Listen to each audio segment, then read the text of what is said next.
Hey there, guys and gals. This is Chris with Ignited by Nature, and I'm back again today with another video. Today is going to be kind of a video breaking down summer clothing and how I layer for summer backpacking trips, summer scouting trips, or any kind of early season hunting trip, late August, early August, or early September.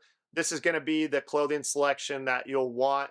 Now, this isn't everything out there, but it's just kind of a video to help give you some examples and help you kind of fine tune your toolkit. Or if you're looking at getting some of this clothing, it's going to kind of help you make a selection there. But this is the end all be all. So definitely check out some other YouTubers and read some blogs. And that's really going to help you hone in on your toolkit and make those decisions so that you are comfortable out in the field. Because really, that's what this video is all about, showing you how to be comfortable out in the field. And part of that is clothing selection. So let's get into it.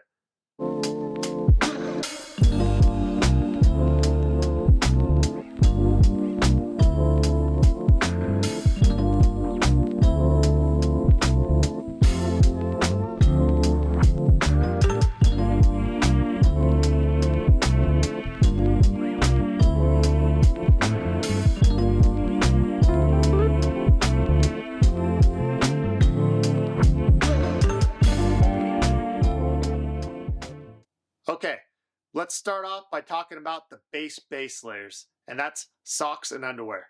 So for socks, I used to be a runner. Polyester synthetic socks, they dry fast. The downside is they smell. Next up, I have these synthetic merino wool blend socks. And these socks are actually a kind of a blend, and they're nice because they still stay warm, but they're also synthetic, so they dry a little bit faster than merino, and it's a nice blend.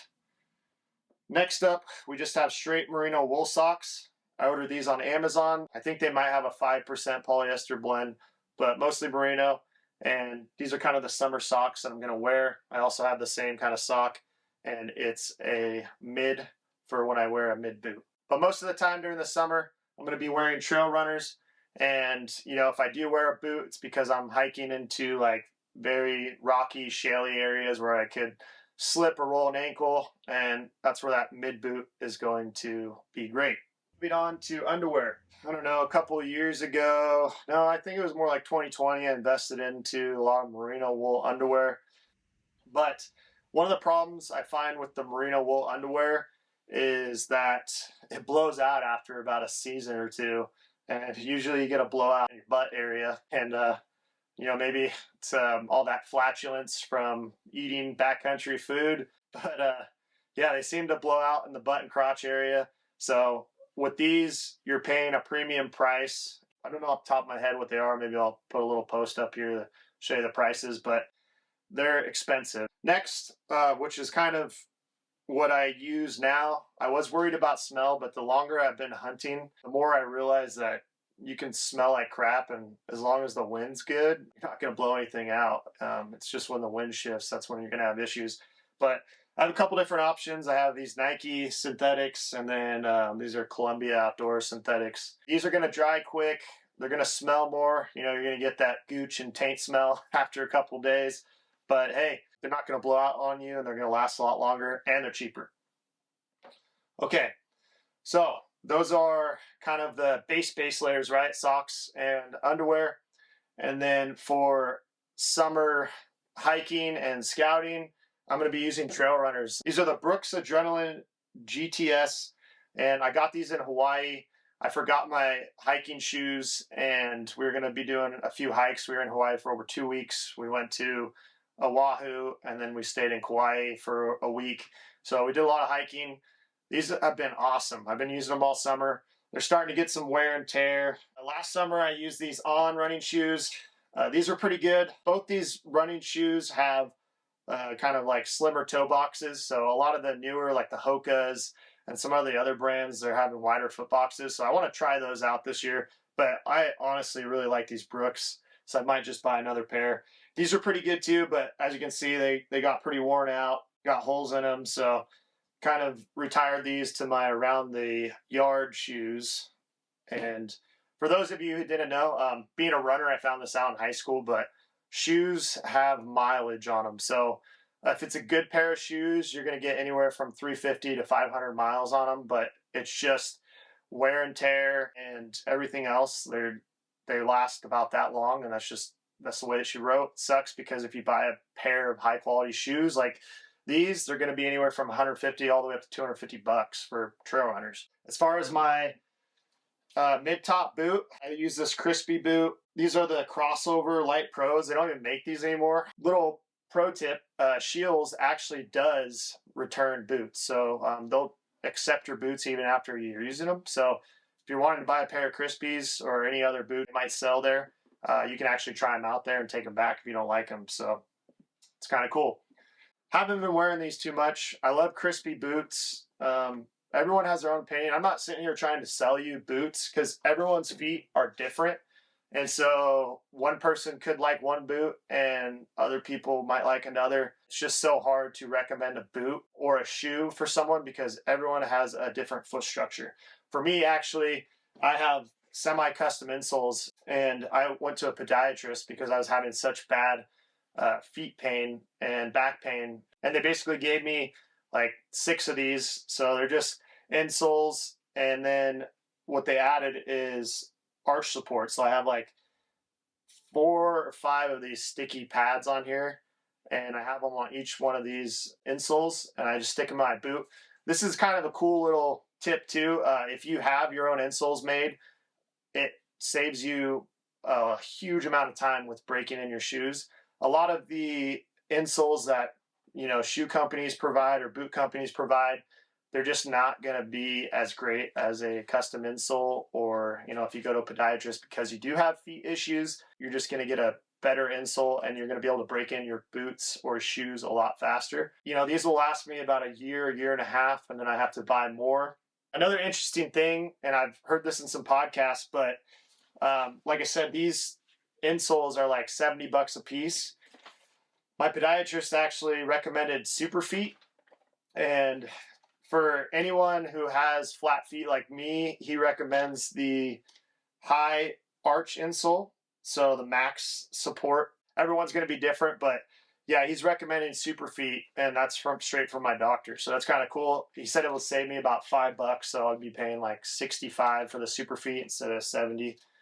Stay with me. I'm going to get things set up, and I'll be back to talk about my summer clothing setup and how I layer. What I've found is that if I'm hiking into an alpine area, an alpine lake, or just hiking up a mountain, I'm going to pack shorts. You know, I'm going to have shorts, and I have a couple different options that I use. This one is one of my favorites. It's starting to get worn out. I've actually blown out the tie string, but these are made by Smart Wool, and they don't have any webbing or anything for a belt. They don't have any loops for a belt. They just have this kind of drawstring material, and you can actually tighten up your shorts with this drawstring so you don't have to worry about a belt. And that's an awesome feature. I really like that. I've got a good 2 or 3 years out of these.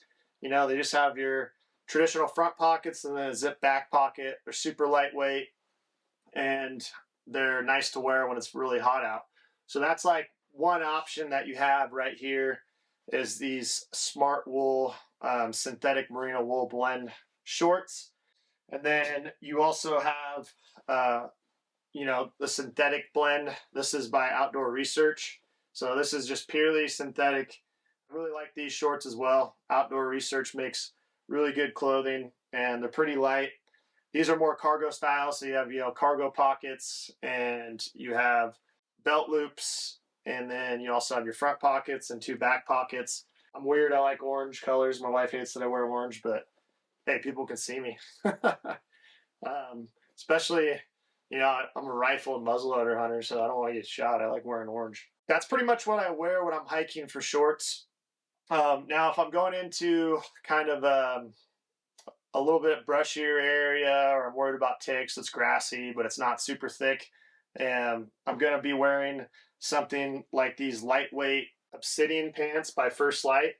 I really like these too for backpacking because they have suspenders, so you don't have to worry about a belt. And the suspenders, you know, they'll keep the pants from sagging, and you don't get as much rubbing. And it's really nice for hiking in with a pack. I like these a lot. You can kind of see they got a lot of pockets. So you got the side cargo pocket that's zipped. Then you also have a pocket right above that. That is another cargo pocket that's not zipped for easy access. Then you have side zip pockets on each side. So that's nice. And then you also have that cargo zip pocket on the other side as well. And then you have two front pockets. And then your back pocket on the right butt cheek is a zip pocket. Like I said, the suspenders are a nice touch because they keep the bag from rubbing against your sides. Like if you have a thick belt, the bag's going to rub against your sides, but you don't have to use a belt with the suspenders. So it's a nice touch. So the next option we have here is that I believe these are the Tiburons. So these are a nice lightweight summer pant. I typically use these in the summer. I really like the Tiburons because they have a side zip pocket, and then on the inside of these zip pockets they actually have an additional pocket that you can just reach into, and that's on both sides. These have side zip access, so they actually open up a vent, and so it helps cool you off. It's really nice in the summer, and then if it gets cold you just zip them up and then you have a regular pant again. This is a newer pant I got this year. It's a little thicker than the Tiburon and probably about as thick as this Merino blend, but the synthetic's really nice because, you know, it dries pretty quick. You know, the Merino, the advantage is you can get wet and it will keep you warm still. Synthetic is just better overall for any kind of rain, or if you get wet or you're sweating.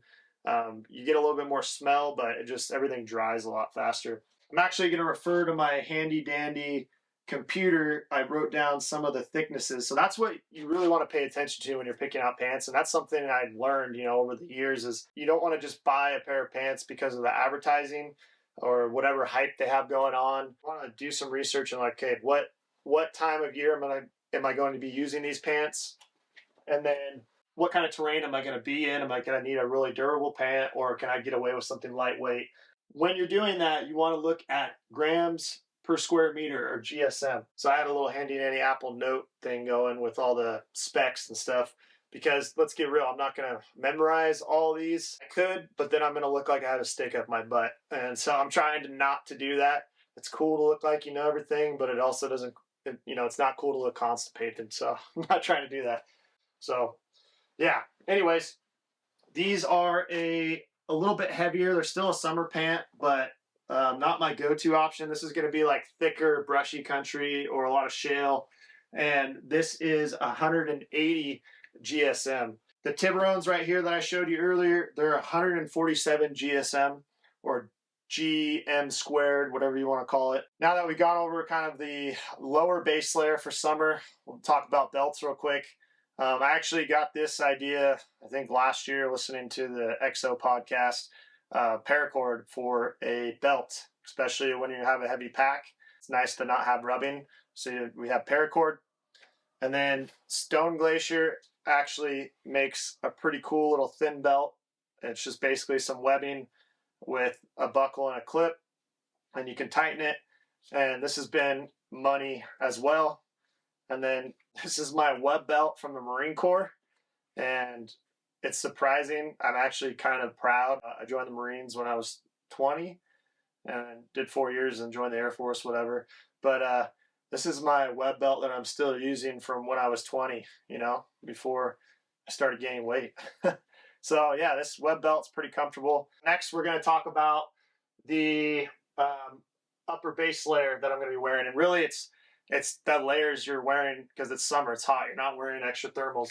This is a Smart Wool t-shirt. It's 120 GSM, so it's really thin. In general, I'm going to wear something thin like this 120 GSM Smart Wool shirt.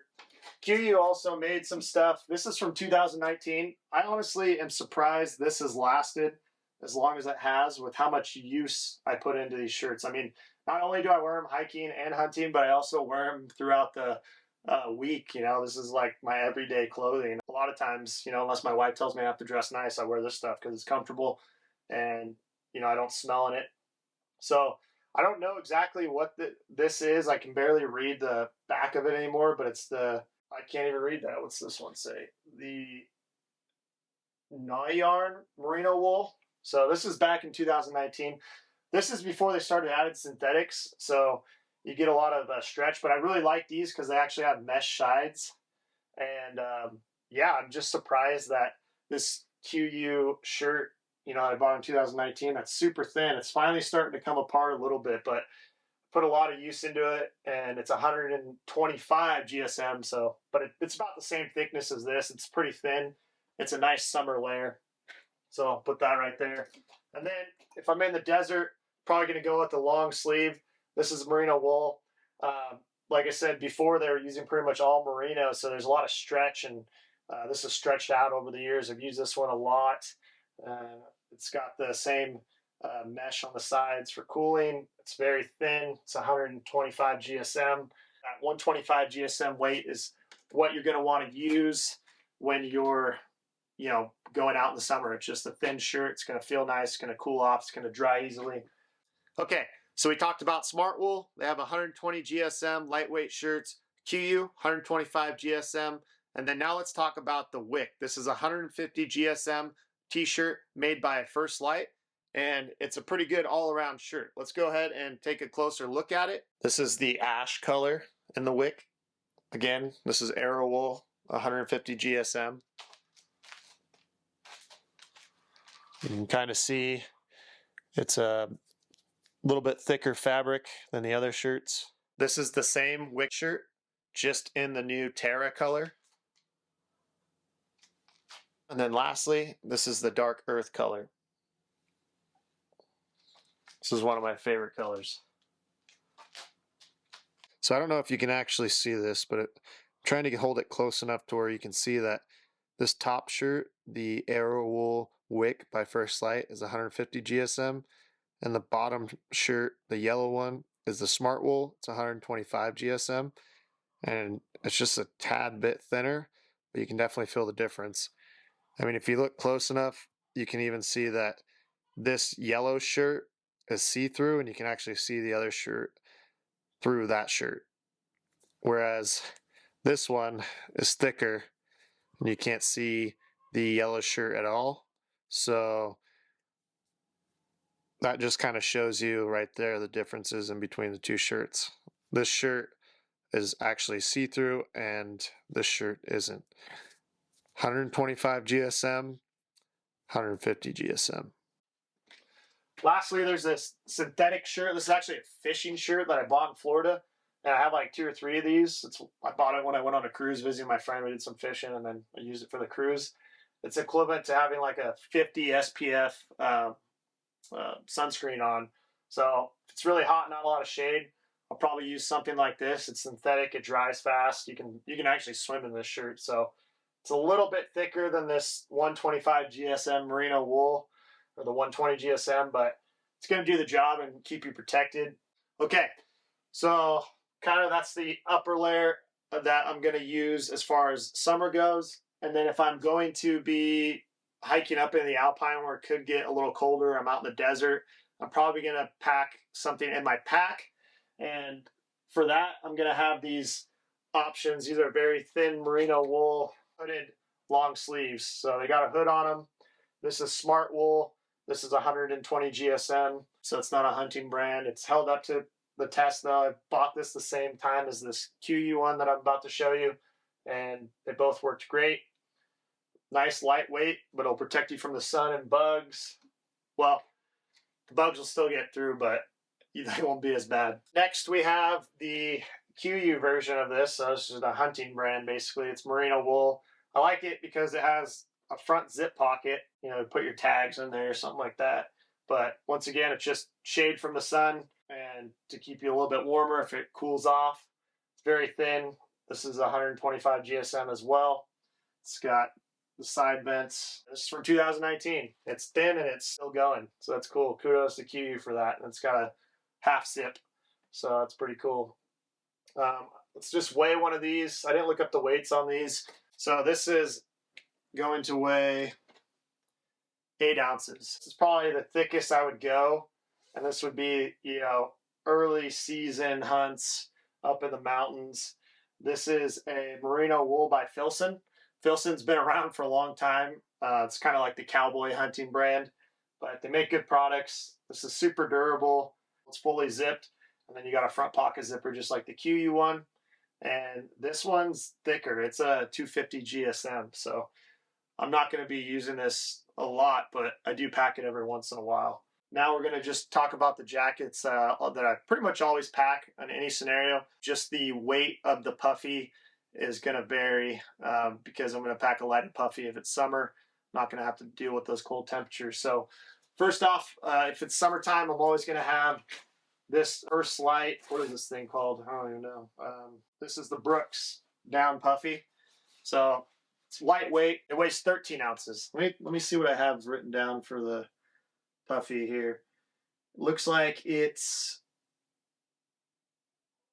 Brooks down. They have it at 10.9 ounces. And this one says 13 ounces. So I might have lied on that one. Let's try it one more time. Maybe my scale's wrong. I'll center it. No, 13 ounces. I also have this Puffy without a hood. This is actually from Swarovski. It's a Swarovski Puffy. It's pretty nice. I like it. The only downside is it doesn't have a hood. It's a little backwards from maybe because it's Austrian, but you know how guys' zippers always are on the right and girls are on the left. This one's on the left. I don't know why that is. I mean, it says male on it too. I was like, maybe I bought the wrong one, but no, it says male. So it has a front zip pocket and it has side pockets on each side. So like I said, it doesn't always have to be like hunting brand type stuff. This one weighs 13 ounces as well. So weighs the same amount as the FirstLite, but it's not hooded. So if you want a hood, then get something like the FirstLite one. The other option you have for Puffies is synthetic. So this is an REI synthetic Puffy. You can pack it down into itself, which is really nice. And it's got a front zip pocket, side zip pockets. So yeah, I've had this one for a long time. This is kind of my Thrasher now. I don't bring it with me as much backpacking, but when I first started, this was a pretty cheap option and it kept me warm. It doesn't have a hood, so I don't like that. But you don't always have to spend top dollar to get warmth. You're just going to pay a little bit more weight. So if we weigh this one out, and the reason why I'm weighing out the jackets is because I'm going to be putting them in my pack. I'm not going to be like wearing them. This one is 15 ounces. So, I mean, you're gaining a couple ounces, which in the world of ultralight backpacking, or if you're going far and all that stuff, it starts to add up if you ounce there, ounce here. So matters to some people. It doesn't matter as much to me. So 15 ounces for this REI synthetic Puffy. So as far as options for outdoor gear, you have down, synthetic, and then you have merino wool or synthetic. So we kind of covered all those options here. Woo! Okay, that was a lot of information. I wanted to make this video short, but I also wanted to go over all the different gear options that you have during the summer as far as clothing. There's a lot of different clothing out there, so this is just a small example of what there is out there, but I covered the basic blends or fabrics such as merino wool, synthetic, merino synthetic blends, and then also down for your Puffy and cold weather insulation when it's cold at night. So I just wanted to cover all those basics and show you some different options. This video is really meant to kind of inspire you to do your own research, but then also to kind of show you the different fabrics and also show you what the clothing looks like and kind of give you an idea, if you're doing some shopping and trying to pick out clothes for your next summer backpacking or scouting or hunting trip, this is going to really help you out. So I hope it was helpful, and if it was helpful, please like and subscribe to my channel. I'd really appreciate it. And also, if you want to leave a comment, you have a question, or you just want to, let me know what you're doing these days as far as gear and clothing, go ahead and leave a comment below. I'd really appreciate it. And now here comes the fun part, the closing statement, right? I'm always like bent out of shape about this, but I just like to keep it short and simple. So we'll go ahead and end it with, my name is Chris with Ignited by Nature. And until next time, guys and gals, thanks for watching.